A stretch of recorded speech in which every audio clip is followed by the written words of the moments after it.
ఇక హస్తం పెద్దల అండతో రాజకీయాల్లో అడుగు పెడుతూనే కేంద్ర మంత్రి అయ్యారు. సొంత పార్టీకి చెయ్యిచ్చి కమలంగూటికి చేరినా అక్కడ ఆమెకు నిరాశే.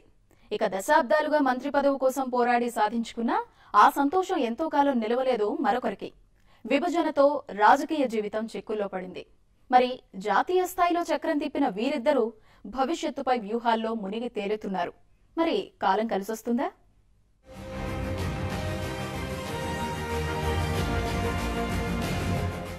2004లో రాజకీయాల్లోకి అడుగుపెట్టిన పురంధేశ్వరి జాతీయ రాజకీయాల్లో తనదైన ముద్ర వేశారు.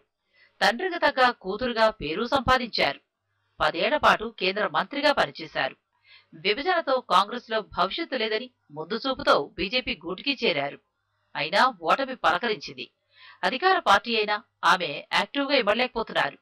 పైగా రాష్ట్ర రాజకీయాల్లో పెద్దగా పట్టులేని ఆమె బీజేపీ జాతీయ స్థాయిలో పదవిని ఆశిస్తున్నారు. కానీ ఇవ్వడానికి కమలనాథులు సిద్ధంగా లేరు. 2015 నుంచి రాజకీయాల్లో తనదైన ముద్ర వేయాలనే వ్యూహాల్లో ఉన్నట్టు తెలుస్తోంది.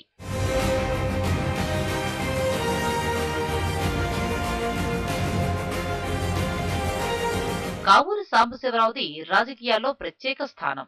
అందరికీ పెద్దగా వ్యవహరించేవారు. కేంద్ర మంత్రిగా పనిచేయాలన్న కళ నెరవేరింది. కానీ మంత్రి పదవి కోసం సమైక్య ఉద్యమంపై రాజీ పడ్డారన్న విమర్శల్ని మూటగట్టుకున్నారు. అందుకే పదవి దక్కినా పేరు రాలేదు. చివరకు దశాబ్దాలుగా మోసిన కాంగ్రెస్ జెండాను పక్కన పెట్టి కమలంలో చేరారు. రాజకీయాల్లో సుదీర్ఘ అనుభవం ఉన్న పార్టీలో పట్టు దొరకపోవడంతో సాంబశివరావు సతమతమవుతున్నారు. ఏపీలో బీజేపీని బలోపేతం చేసే బాధ్యతలను కమలనాథులు ఆయనకు అప్పగించారు. పార్టీలోకి వలసలు ప్రోత్సహించి బలోపేతం చేసి జాతీయ స్థాయిలో కీలక పదవి కొట్టేయాలని తహతహలాడుతున్నారు. తన టార్గెట్ పూర్తి చేసి జాతీయ స్థాయిలో ఏదైనా పోస్టు దక్కించుకునే పక్కా ప్లాన్తోనే ముందుకు వెడుతున్నారాయన.